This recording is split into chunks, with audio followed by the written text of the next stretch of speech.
A business, like life itself, is a tapestry that's woven over time.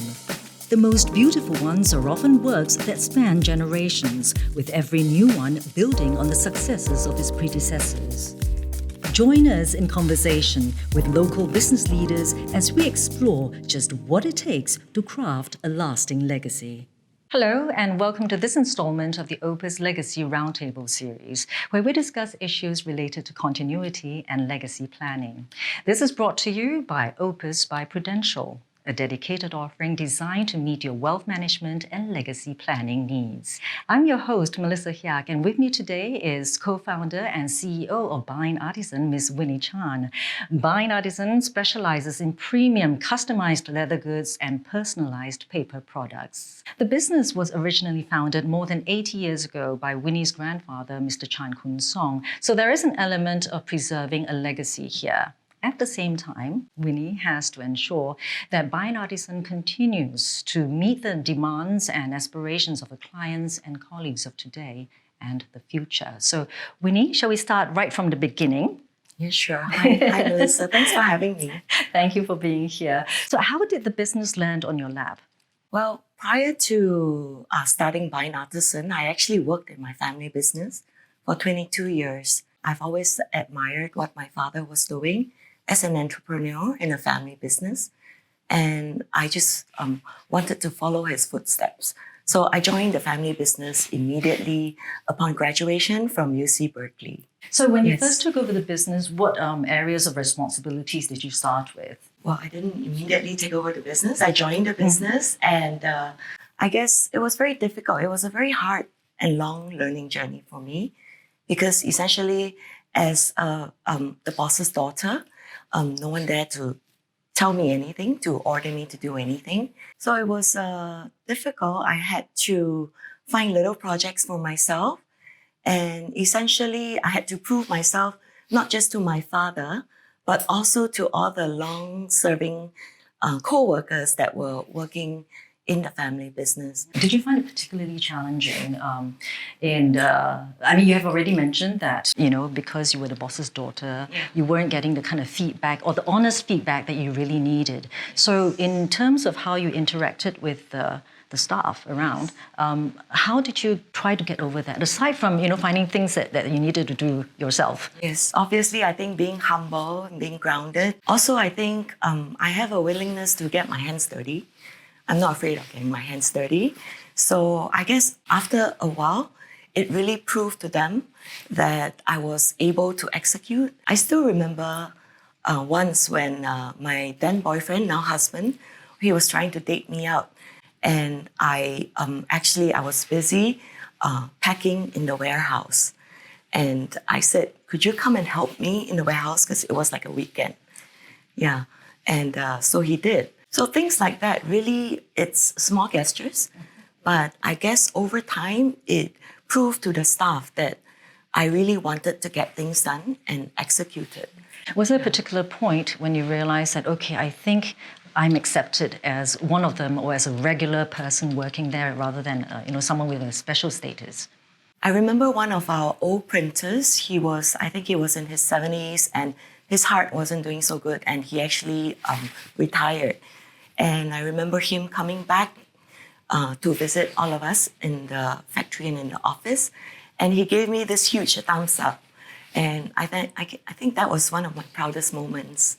And at what point also were you tasked with running the company? When did you realize that, okay, I think, I am now really taking that very first step to really taking over the business? It was a very slow learning curve for me.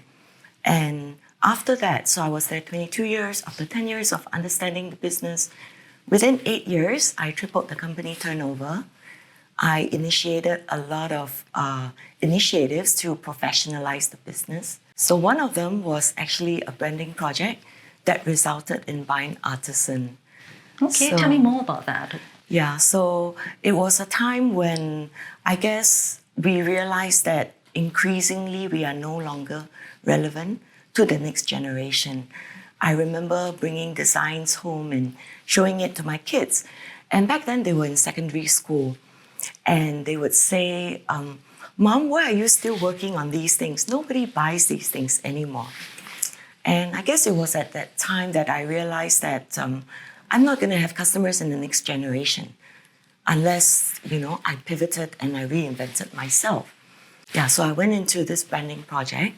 We wanted to build a brand that would last through the generations and not be so dependent on manufacturing for other brands, which was what the family business was doing at that time, which is OEM. Very well summarized. Tell me more about the rebranding positioning. So Bynd Artisan, if you look at our logo, it looks like a little flower, but it's actually 3 open books.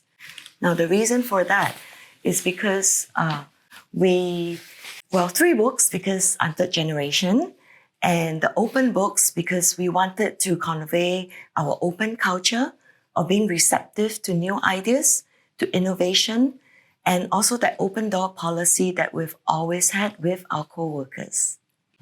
So it seems like your grandfather, your father were way ahead of their times because they openly embraced, right, innovation, which I think for some families with traditional businesses is a bit harder, I think, to convince the founders, the earlier founders to embark on. Yes, right? definitely. I would say from what I know of them, both of them have always been open to doing things creatively and thinking out of the box.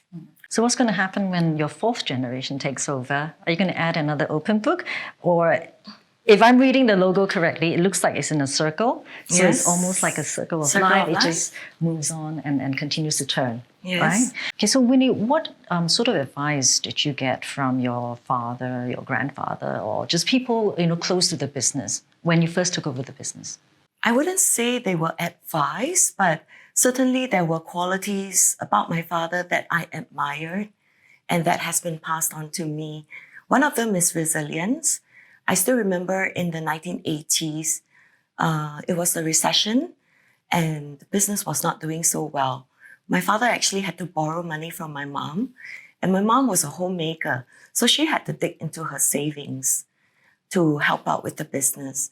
And it was Chinese New Year. My father wanted to actually buy a dinner for his co-workers in the factory, but he didn't have the money. So my mom actually cooked at home and brought a feast to the factory. And what I really admire about that is that he didn't shy away from his problems. He showed up, he faced his challenges. And that's something that I realize today is a quality that I have, especially after having gone through COVID and all the challenges of pivoting the business. And you know how technology has improved, and so it's so fast nowadays. So I think with the first pivot of coming up with Bynd Artisan, it took me 3 years, but with COVID and the pandemic, it took us 3 days just to pivot and come up with a project like our leather hand sanitizer holder. We came up with this product that our craftsmen who were working in the retail could actually work from home. And that project really brought a lot of purpose to our team because they were really scared that, they were going to be fired, they were going to lose their jobs because the shops were closed. That project really gave everyone on the team like newfound purpose, and it kept us so busy throughout that period of time during our lockdown. Well, your product is a craft, essentially, right? Everything you do is heart and soul and actually, good old-fashioned handiwork, isn't it? But how do you ensure, because this is very dependent on individual artisans, right? The expertise, the in-house knowledge that they have, the institutional know-how. So how do you ensure that that's actually passed from generation after generation of employees? So I would say that my grandfather's legacy of making things by hand still continues on. But how do we ensure that that is reinterpreted in a manner that speaks to the customers of today, that speaks to the current generation?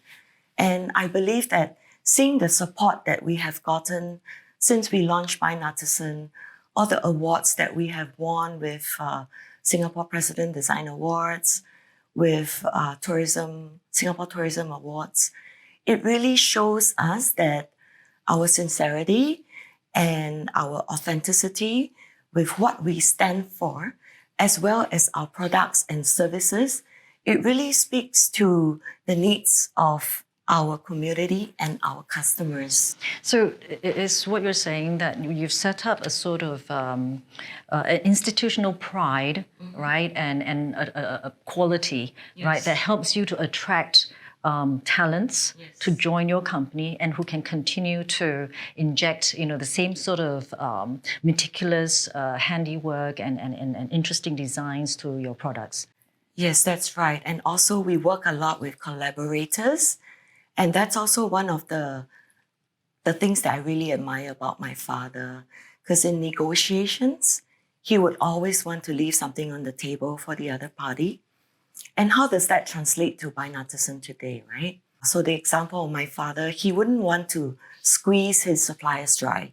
He would want to have a win-win situation for both parties, because what he wants to do is to grow, but he wants to grow together with his suppliers. And I think that spirit of collaboration is something that lives on today in Bynd Artisan. And we've built a great reputation in the market for collaborations. And we see a lot of people knocking on our doors today to actually do collaborations. And that's something that I'm really proud of, because we've built that trust and that reputation. That's actually a very useful tip. People pay a lot of money to learn how to negotiate, and your grandfather just passed it down to you in the family. What other sort of management or people management skills? I think at the end of the day, a successful business is very much contingent on how you handle your people relationships, whether it's internal or external, right? Yes, so what other tips did your grandfather or your father, pass to you? Well, my father always said, you should not give a man a fish. You should teach him how to fish so that he is all settled for life. And that's something I really believe in, and something that I try to nurture my children in. So I'm really glad to see today that both of them have some kind of entrepreneurial spirit within them. Well, if we think about legacy planning, right? You started joining the family business just after you graduated. Yes. So it seems like it might be around this time when you should be considering succession planning among perhaps your children. I mean, is that a certainty for you that it must be passed to a family member? Or would you consider treating the business like a lot of businesses do these days, which is to hire external parties to come run the company? Yeah, I would say that I'm more open to having the correct person run the company. It could be my children, or it could be my children being just on the board, giving their views as a family owner, but having a professional CEO to run the business. It really depends. So both my kids have actually expressed interest to run the business, but I have told them that they should hone their skills elsewhere, because learning from my experience and seeing how long it took for me to understand the business, I think it would be great for them to actually learn outside the business. It could be with a startup, it could be with a global MNC, it doesn't matter. But what's most important that I told them is that by the time they join the business, they should be ready to pivot and to do another round of innovation. And they should not be doing what I'm doing right now. So as you now look back, right, at what you learned from your father and your grandfather, the sort of challenges and lessons and wonderful opportunities that have come up despite adversity, etc., over the time that you've run the company, and with an eye for the future, and again with thoughts of succession planning, right? What kind of legacy have you decided that you would pass to the next generation of leaders? How do you see Bynd Artisan as a company? What kind of qualities must it possess when you feel that, okay, I feel that this is responsible of me to be able to hand to the next generation, to be able to run it effectively as well? Yeah. So how I see myself is as a custodian. I have to take care of this legacy that has been passed down to me to make it better, and then to pass on to the next generation. So in terms of what I want to see in terms of the core values, I would say it would be of open mind, of constant innovation, of passion, and the focus on people, which has always been since my grandfather's time, that focus on our people, our community, our customers, our craftsmen. So that has to be something that should be underlying through what the next iteration is of the family business. Thank you. That makes a lot of sense, actually, because the macro environment could change, technology would change, regulations should change, but what's most important would be the values that anchor us. And the people.